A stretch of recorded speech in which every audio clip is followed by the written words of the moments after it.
Anime with an overpowered main character is what everyone likes to watch. But what if the hero is overpowered but decides to hide his power? This kind of topic makes us more curious to watch the anime. Hey guys, it's Aminé here, and today we are going to take a look at the top 10 anime where the overpowered main character hides his power at school. And it's really tough to hide something at school while everyone is paying attention to you. So don't skip the video to know about those anime. Before we start, be sure to subscribe to our channel and press on the bell icon. Set us all to be notified about our latest videos.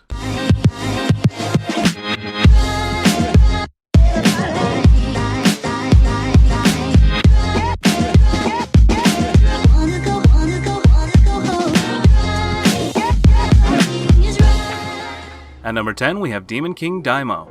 This anime is set in an elite magic school where aspiring magicians learn to control their mana.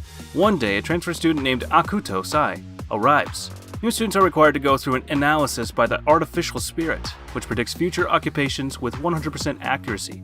Surprisingly though, the artificial spirit predicts Akuto will become the next Demon King. Once dreamed of becoming the High Priest, Akuto must spend his school life with the burden of becoming the ultimate evil while his true powers awaken, going through one misunderstanding after another. I actually found the original setting to be very intriguing. My impression after the first two episodes were, it's good enough that it didn't even have to be ecchi, and the setting itself had the fantasy, opportunity for interesting story development, and possible obstacles all built in. It even had a super cool background where Akuto's self-introduction sounded like the real Demon King that appeared 100 years ago. I was really enjoying it, though there is one problem. Everything felt too rushed and the ending's logic was a little disappointing, but overall it was a good show. At number 9 we have Codebreaker. This anime starts off with a girl named Sakura Koji, who one day sees what appears to be a boy murdering people with blue fire. The next day, after not finding any evidence to suggest that what she saw was real, she finds out that her school has a new transfer student, and, surprise surprise, it's the boy she saw wielding the blue fire. He has the power of burning people with his flame and, without hesitation, kills people. They are either evil or criminals, and he does it as if he's lighting a cigarette, but he is still a very cool and likable character.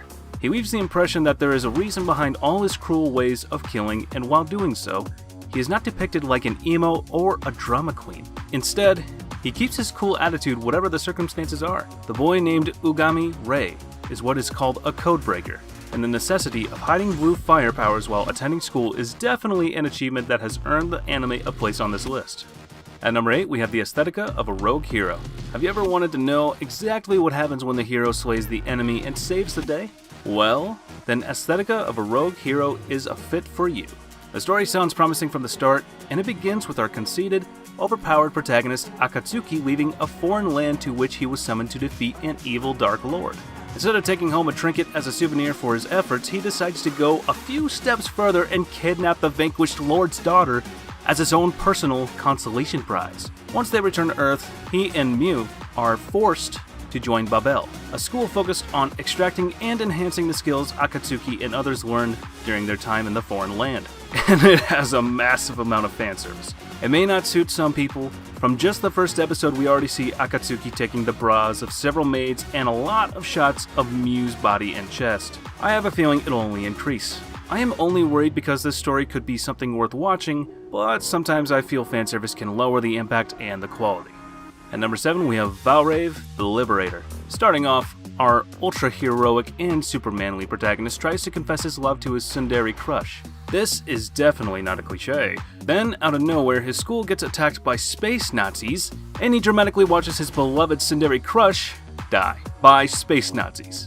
After that, he pilots a robot, gives up his humanity, and becomes a vampire. This anime is very different. It's the kind of different that may turn people away simply because it doesn't follow the normal conventions one expects of the sci-fi or mecha genres. But it does go outside of the box. Whether this is a good thing or not depends on the person. But to me, it's what hooked me to the show, particularly since you don't expect mecha and vampires to coexist with one another. One of the nice aspects of the story is the nice twists there are to the plot, so you don't know what to expect from the particular plotline. The art is well done, particularly when it comes to the mecha and fight sequences. So go ahead and give this one a try. You might end up liking it for its weirdness. At number 6, we have Blue Exorcist. The story is about Rin Okumura, who wants to defeat Satan because he killed his foster.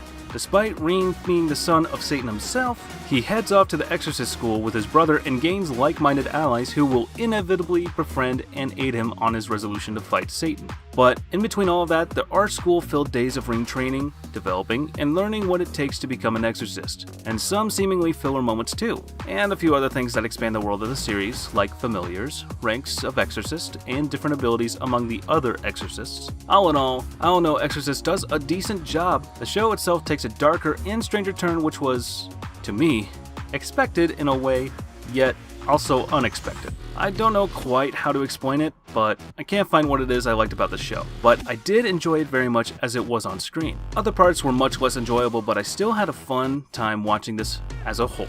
Number 5, we have The Fruit of Griseia. This is the story of a little group of teenagers with problems. Said problems are generally some kind of psychological trauma or other type of darker past that in the end results in the person being unable to fit into society anymore. Introducing Miyahama Academy, a specially funded high school dedicated solely in order to educate students that find themselves unable to go to any normal schools any longer. And, as a result, they're all a bunch of crazy people. So let's watch the overpowered main character Yuji as he tries to live a normal life and be quite secretive. However, when there is only 5 other female students, this is quite difficult. He gets to know all of them to the point where he helps bring them out of their traumatized states and basically saves them from themselves. This makes things super difficult when he has to deal with a burden of his own. This anime, in a sense, is a masterpiece hidden among popular titles. It's a breath of fresh air from all the typical anime out there. I can honestly say, I love this anime. At number 4, we have Full Metal Panic.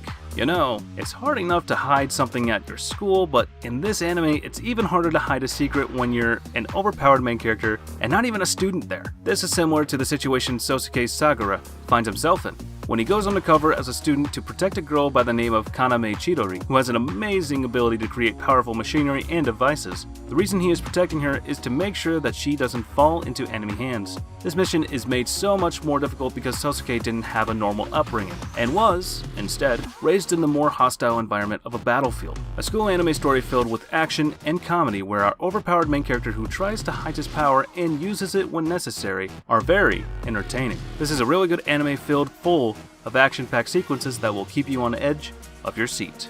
At number 3, we have The Disastrous Life of Saiki K. The protagonist in the story, Saiki, is a boy that was born with psychic powers in a normal world.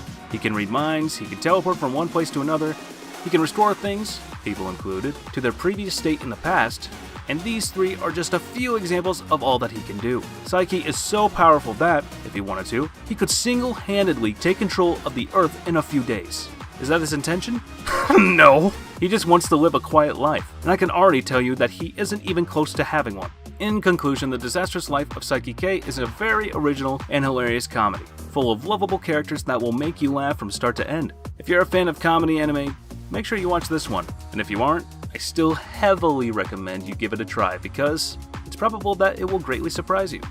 At number 2, we have School Rumble. School Rumble does not have any real plot. It just skips around the completely unrealistic comedy life of high school kids and a tough delinquent. The badass delinquent, Harima, is madly in love with Tenma, a clueless and innocent girl who looks and acts like a complete idiot. And then there's the whole load of side characters who are all mixed up in this love octagon, or maybe even bigger relationship. Basically, the guys in the story are all somewhat perverts who are all in love with a specific girl, and they try to impress or win the hearts of the girls by doing the funniest things I've seen in a show.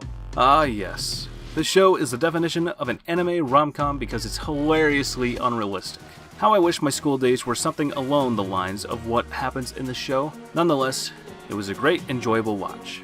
And number 1, we have Welcome to Demon School, Iruma-kun. The story is definitely a unique one, or to me anyways.